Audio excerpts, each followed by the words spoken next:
что жатыр қай уақытта сөнеді, қараңғы болып қалады, жаңағыдай светлый болмайды, жанбайды.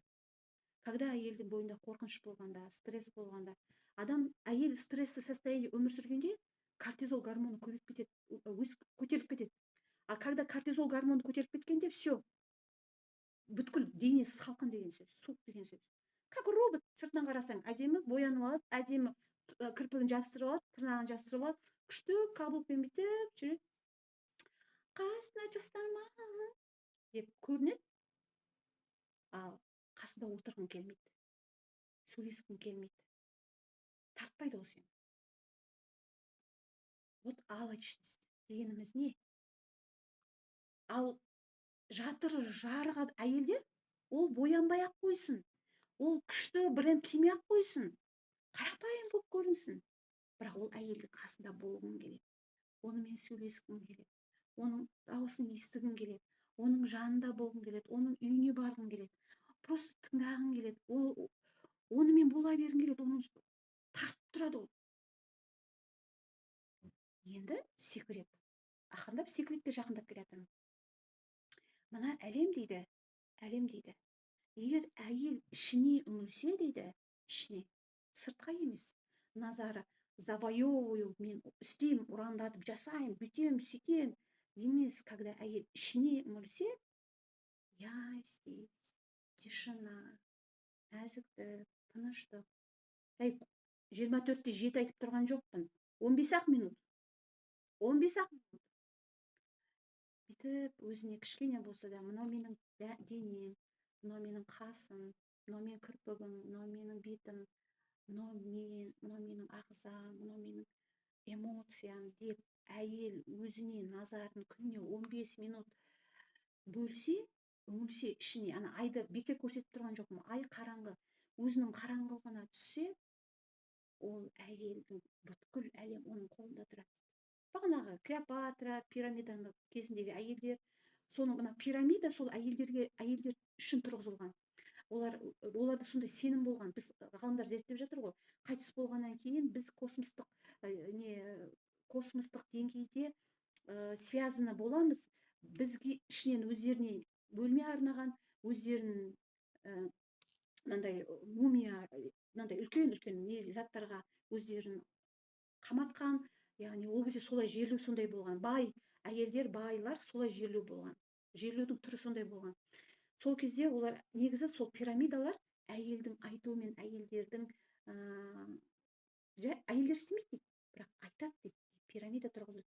Бір қызығы 21-ші ғасырға дейін ол жерден туристер әлі ағылып келіп жатыр дейді. Әлі туристер барады дейді. Бір әйелдің айтқан сөзімен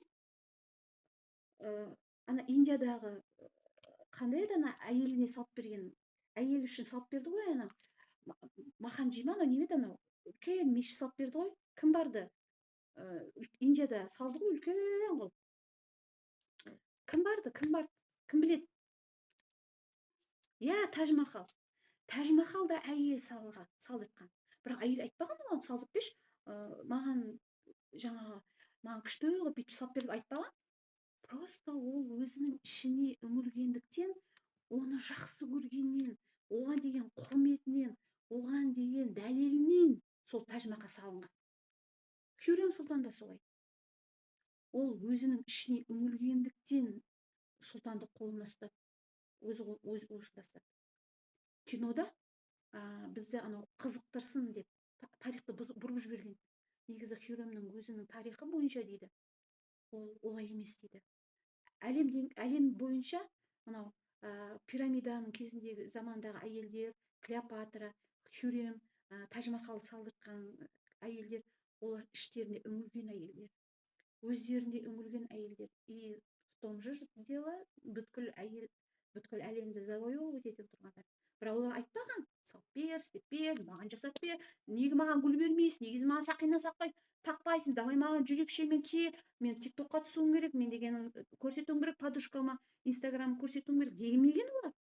Просто өзінің ішіне кіріп кеткен соншалық, ерке Есмахан секілді. Еркектері олар үшін бәрін істейді.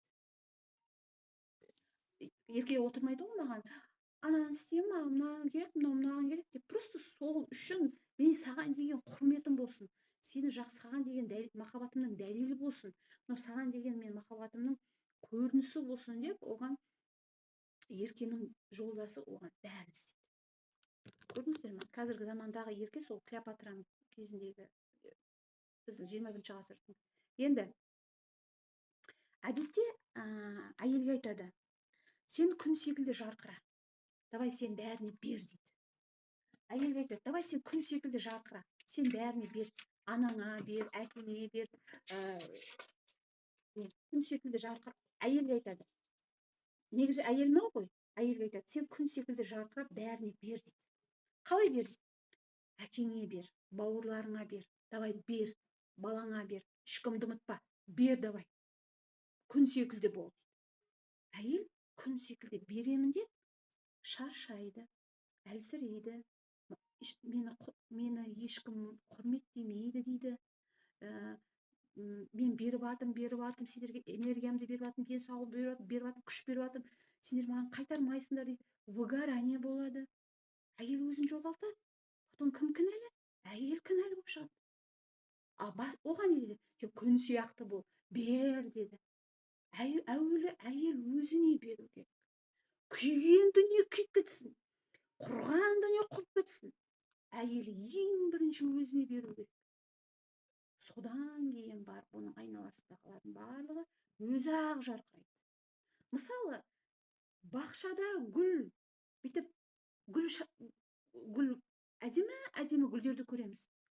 Соның жанынан өткен кезде біз гүлдің иісін сеземіз ғой.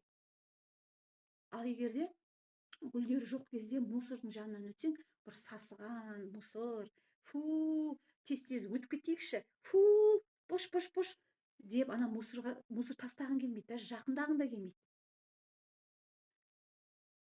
Періштелер, әйел періштесі бар, еркектің өз періштесі бар. Олар как ангелы, мындай, олар әйелдерге жақындайын десе, олар да бетіп тұрады екен. Мына әйелдің жатыры сондай суық, сондай сасық.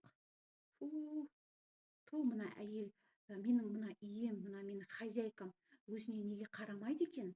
Неге өзіне үңілмейді екен? Неге өзін ұмытты екен мынау? Неге ел үшін ел деп айналасына энергиясын бере береді? Бір уақыт өзіне неге үңілмейді екен? Деп періштелер де сөйтіп тұрады екен. Сенесіздер ме? Ал өзіне үңілген әйелдер андай жұпар сасиды. Оны қайдан білесіз? Адам қайтыс болған кезде неге 3 күнге шыдатпай жерге көміп тастайды? Өйткені адамның денесі сасып болады. Уже жаны шығып кеткеннен кейін адамның ішкен жеген шлактары, басқасы энергетикалық тұрғыда адам сасиды. Енді 3 күнге бұрын 3 күн еді. Өйткені адамдар эмоционалды энергиясы таза еді. Қазір 1 күнге шыдап жатыр адамдар. Неге? Өйткені эмоционалды адамдар сасық. Жан шығып кетсе болды. Қазір сіз духимен, әйтеуір сабынмен, порошокпен әдемі сасып жүрсіз ғой. Ал егер сіз жаныңыз шығып кетсе, эмоционалды күйде, энергетикалық күйде сасып боласыз. Ана өлген иттің иісі сияқты. Неге? Өйткені ішімізге үңілмейміз. Не болып жатыр, үңілмейміз. Қазір айтам оны, Дана. Түсінікті ғой? Енді әйел қандай болу керек? Ақырындап келе жатқан. Әйел қандай болу керек? Әйел жұмбақ болу керек. Әйел тығылу керек. Ішкі сырын ешкім білмеу керек, даже күйеуі. Мысалы, мен сіздерге айтайын, 14 жыл мен күйеуіммен отасам. Бір ошақ басында өмір сүреміз. Бірақ менің жолдасым айтады, маған күшті сөздер айтады. Сенде әйел жоқ, сен қандай айтады? Енді күшті сөздер айтады, сонымен мәз болып қаламын. Бірақ мен оған айт деп сұрамаймын. Мен ондай сөз оның аузына қалай келді, даже білмеймін. Ол қайдан алды бұл сөздерді, оны да білмеймін. Бірақ ол сондай сөздерді айтады, мен бүйтіп жымиып қаламын да, и бүйтеді.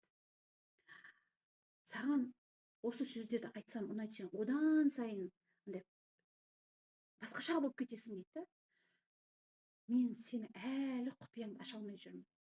Сен мен үшін жұмбақсың. Күнде өте мен жаңадан қосылған адам сияқтымын. Кеше ғана қосылған сияқтымын саған. Кеше ғана үйленген адам сияқтымын. Әлі сен мен үшін жұмбақсың. Әлі мен сен ішіңді ақтара алмай жүрмін. Сенде қандай құпия бар, сенде қандай сыр бар. Сосын мен айтамын ғой, бізде хитріс болу керек қой. Жоқ, менде ешқандай сыр, менде ешқандай құпия жоқ. Өзің қалай көріп тұрғандай солай. Сен өзің мені қалай көресің, қалай танисың. Иногда кобра, анаконда. Ол 90-ақ секунд. Иногда гүл, иногда арыстан, иногда жаңағы енді түрлі рөлдер кіріп кетесің ғой ситуацияға сай. Соны айтайын дегенім, әйел жұмбақ болу керек. Еркек әйел туралы бәрі білмеу керек. Оның кіммен жүріп, кіммен вообще білмеу керек. Керек емес қыздар, жас қыздар. Айтайын деп жатқаным. Бұған дейін жүрген тұрған шығарсыз. Вообще білмеу керек. Бірінші сол болу керек. Бұл мейлі 40-қа 45-ке келіп тисең де, маған дейінгі жігіттер деп сұрайды әдейі. Жоқ менде жігіт, сен біріншісің деп айту керек. Почему? Потому что олар всегда лидер болған жақсы көреді. Всегда екінші, үшінші, третий, четвертый болған ұнатпайды олар. Всегда лидер болған жақсы көреді. Всегда первый болған жақсы көреді. Сенде болды, әңгіме жоқ. Өзіңмен қалсын. Өзің ішіңде қалсын ол жігіттер. Ал оған келгенде ты лидер, сен біріншісің. Сен ғана көзім көрген, сені ғана мейлің 2 балаң болса да, оған екінші күйеуің ба, үшінші күйеу болып тисең де, ты первый деп айту керек. Они любят таких, завоевывать, менікі, мен, лидерство, бейтенді жақсы көреді олар. Өйткені олардың табиғатында жауынгерлік бар. Олар жылқыны, яғни қазір машинаны, әйелді, осы екі-ақ нәрсені. Бизнес, үшінші бизнес. Завоевывать еткен жақсы көреді. Всегда лидер болып тұрған жақсы көреді. Олар последний, болмаса көп жағдайда енді ақшасы қарайды ғой, бірақ біреуден қалған машина мінгісі келмейді олар. Всегда новый машина мінгісі келеді. Всегда только бірінші отырғысы келеді. Екінші хозяин, хотя бы бірінші хозяин болса да, екінші хозяин машина болғысы келеді. Всегда алда жүргісі келеді, артта жүргісі келмейді ол. Сол үшін де сол сезімді әйел өзі сыйлау керек, сол сезімді. Ты всегда лидер. Сен қонақта да лидерсің. Сен ортада да лидерсің. Сен бір туған туысқандарға барып едік, сен костюм күшті болып жарасып тұрды. Басқа ешкімді көрген жоқпын мен. Саған күшті жарасып тұрды на костюм шалға. Сенің туфлиң прям күшті болып тұрды. Білмеймін, мен басқа бір туфли көрген жоқпын. 150 мың теңгенің туфлиң көрген жоқпын. Мейлің сен мына 30-40 мың туфлиң кие бер, бірақ сенің туфлиң күшті болып тұр. Ол всегда лидерствоны жақсы көреді. Ол сенің істегенің күшті. Сенің шеге қаққаның мықты. Сен қақсаң 40 жылға шыдайды. Сенің жасағаның, сенің істегенің, сенікі деген, яғни оның күшін, мықтылығын мойындасаң, все, басқа ештеңе керек емес. Дауласпай-ақ қойыңдар, болды. Курс алмай-ақ қойыңдар, еркекті қолымда ұстаймын, уысымды ұстаймын, болмаса еркекке мындай айтамын, әдейі оны через манипуляция дегенім істетемін деген курстың бәрі далбаса. Через манипуляция ешқашан махаббат болмайды. Через манипуляция это алчность. Через манипуляция это дьявольский. Сен манипуляция арқылы сен дегеніңді істей алмайсың. Өтірік күліп, дегенім істетіп алдым ғой, мен бәрі өзім дегенім істеймін, мен бәрі өзім дегенім жасаймын, дегеніңді. Алла тағала айтады, мен сен күре тамырыңнан да жақын. Сенің ниетіңді, ықыласыңды мен бірінші оқимын дейді. Сол үшін өтірік, мен курс оқып алдым, әйел күйеулерді қалай ұстау керек, курс оқып алдым, мықтымын демей ақ қойыңыз. Мықты, мейлің сен триллион тап, бәрібір әлсізсің. Просто әлсіздігіңді мойында. Сен мықты қаттысың, сен әдемі қаттысың, бәрібір сен әлсізсің. Бәрібір сен ешкім емессің оның алдында. Потому что адам ата бірінші дүниеге келген, Хауа 300 жылдан кейін келді. Бәрібір ер азамат бірінші орында тұрады. Кеттік. Енді саған бүйтеді, етек кірген кезде бүйтеді, етек кіргенде бүйтеді саған. Шыда. Баяғыда не болған? Баяғыда былай істеген. Баяғы тарихи замандарда былай істеген. Етеккір келгенде де оны оқшаулаған. Етеккірім келіп жатыр ғой, өзіңмен өзің бол, өзіңмен өзің ауыр жұмыс істеме, қиналма, өзіңмен өзің бол, ана вселенныймен өзіңмен байланыста бол. Етеккір, яғни ол жатырдың сигналы, жатырдан келетін сигнал. Сен вселенныймен, алламен байланыста бол. Оқшаулаған. Етеккір келме, ауыр жұмыс істетпеген, қиналма, жасама, істеме, жат, отыр, тұр, болды. Ал қазір не істейді? Таблетка іше сал. Сосын етеккір келгенде ауырады, бәрі ауырады, жатырым ауырып тұр, трубам ауырып тұр, ана жерім ауырып тұр, мына жерім ауырып тұр дейді. Ауырып тұр, дене сигнал беріп жатыр. Я болею, помоги мне. Маған внимание берші. Мен не істесем болады? Пожалуйста. Маған мән берші, мені ұмытпашы. Менімен бірге болшы. Деп, етеккір келгенде, если больно вам, онда дене сигнал беріп жатыр. Ол жақсы емес. Негізі сау адамда етеккір келгенде ауырмау керек. Ауырмау керек. Ол әдемі келіп кету керек. Сразу техникасын айтып кетейін, ұмытпай тұр. Етеккір келген кезде бүйтесіздер. Етеккір сіздің әйел екеніңізді белгісі. Кейбір кісілер айтатын шығар, менде операция болды, жатырымды алып тастады. Энергетикалық тұрғыда сен жатырың өз орнында тұр. Жатырыңды алса ала берсін. Физикалық денеде алып тастады. Жатырың өз энергетикалық тұрғыда, ол ментальным образом еще стоит. Біреуге айтуы мүмкін, сен бала тумайсың. Ментальным образом сенде жатыр бар, туасың. Кармический өзіңді емдесең, туасың сен, болды. Кейбір кісілерде аборт болуы мүмкін. Енді қараңдар, адам аборт болғанда, насилие болғанда, эмоционалды насилие болғанда, сосын эмоционалды насилие болғанда,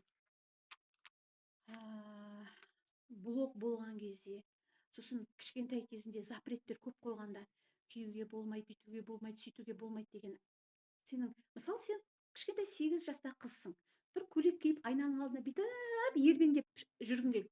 Мамаң айтты: шеш ана көйлегіңді, сен қыз баласың, давай көйлек етек неңді шеш, ұзын ки, болмайды саған, деді. Ана қыз жабылып қалды. Яғни запреттер көп. Үйде күйсін, үйде тырнағын өсірсін, үйде боянсын, үйде білген істесін, мейлің үйдің ішінде істесін, сыртта істемесін. Үйде істей берсін. Тоқтаса да, айтам қазір. Енді ұят, анау ұят, мынау ұят, бүйткен ұят деген сөздерді көп естігенде, сол жатырда не істеп қалады? Мына әйелдің белі ғой, мынау әйелдің белі. Мына жатыр қараңғы болып кетеді. Сосын қараңғы болғаннан кейін, қараңғы жерде суық болады. Өзіңіз көз алдына подвалды елестетші. Подвал. Просто жертөле. Всегда жабық. Бір тесік күннің сәулесі түспейді. Ол қандай подвал? Ішіне кірсең, сасық, суық, грязный. Тез шығып кеткің келеді. Также ол жерден де сондай энергия ұрып тұр ғой. Бізге қандай подвал керек? Бізге подвалдың бетін ашу керек. Күнді түсіру керек. Ол жерге күн түскеннен кейін өзінен өзі ылғалды жерде шөп өседі. Шөптен кейін гүл өседі. Иісі таза болады. Ішін тазартасың, ішіне кіресің. Бізге сондай подвал керек. Бізге грязный, ішіне үңілмейтін, всегда жауып қоятын, ешқашан қарамайтын подвал керек емес. Ол сенің бір бөлігің ғой. Жатыр это твое. Сенің бір бөлігің ғой. Мына жүрегің секілді, өкпең секілді, бауырың секілді, ішегің секілді. Ол да сенің бір кішкентай балаң секілді ғой. Сенің бір бөлшегің ол. Сол бөлшегіңді қалай сен қиянат жасайсың? қалайша сен оны құрметтемейсің, қалайша сен оны не қылмайсың, аямайсың, как попало өмір сүресіз, как это. Сосын етеккір келген кезде, енді ертеккір келсе де келмесе де әйелдерге айтамын, тоқтап қалған климакс келген әйелдер бар, келсе де келмесе де бір практика айтамын. Бірақ келген әйелдер, келіп жүрген әйелдер болмаса, жатырым жоқ деген әйелдер, жатырын операция жасап алып тастаған әйелдер, всегда энергетикалық тұрғыда сіздерде жатыр бар. Етеккірім жоқ, значит, мен әйел емеспін деген сөз емес қой. Етеккірім жоқ, значит, я не женственный деген сөз емес қой.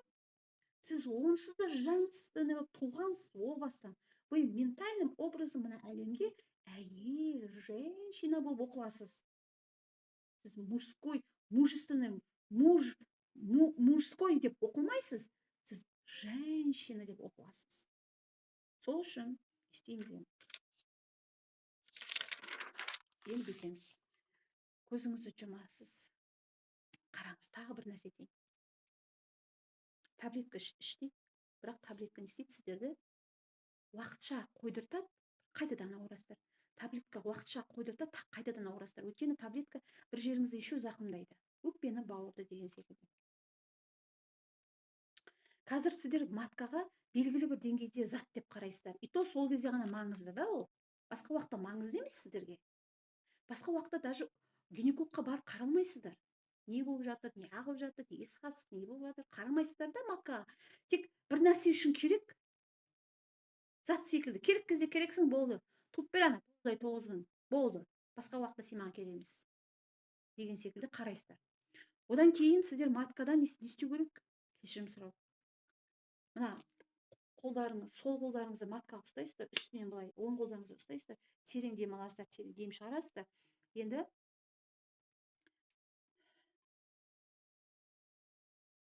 шыдамаған қыздар шапсайым қазір. Терең дем аласыздар, қолдарыңызға ұстаңыздар. Көз алдарыңызға матканы, жатырыңызды. Жатырыңыз ғой, мынау беліңіз, мынау кіндіктің асты. Кіндіктің асты. Кіндігіңіз бар ма жерде? Кіндіктің асты. Кіндіктің астын көз алдыңызға елестетесіз де айтасыз. Құрметті менің жатырым. Мен сені ұмытқаным үшін мен сенен кешірім сұраймын. Сенен ұялғаным үшін кешірім сұраймын. Сені естімегенім үшін кешірім сұраймын. Мен сені тыңдамағаным үшін кешірім сұраймын. Мен сені тыңдауға дайынмын. Мен сенімен байланыс орнатамын. Сен маған әйелдік қасиетті сыйладың. Мен сенімен үнемі байланыстамын. Бұдан былай мен сені ұмытпаймын. Деп терең дем алыңыздар, дем шығарыңыз. Енді бір керемет техниканы айтайын. Негізі мен 6 техника білемін. Женственность көтеру жағынан. Бірақ бұл мен қазір айтпаймын. Мен біреуін ғана айтамын. Мына нәрсені істеңіздер, хотя бы мынаны істеңіздер. Сіздер ұйқыдан тұрасыздар. Әйелдер, ұйқыдан тұрасыздар. Сөйтесіздер де көзіңіз міне представим. Көзіңізді ашасыз. Ой, бүгін нешесі? Сағатқа қарай. Сәлембайның шешесі. Окей. Кімме? Мені WhatsApp-қа бірдеңе жазып па? Одан TikTok-қа кіріп кетесің, бір кезде отырасың. Жатып. Есіңе түсіп кетеді, тамам. Ой, каша жасауым керек. Ана баланы киіндіруім керек. Сайтикке барайын. Ана шай қойын, құрсын деп сөйтіп тұрып кетесіздер ғой. Рас па, өтірік па, жазыңыздар. Тез жазыңыздар. Запись кетіп жатыр, тез жазыңыздар. YouTube-тағылар үшін екінші бөлім бар.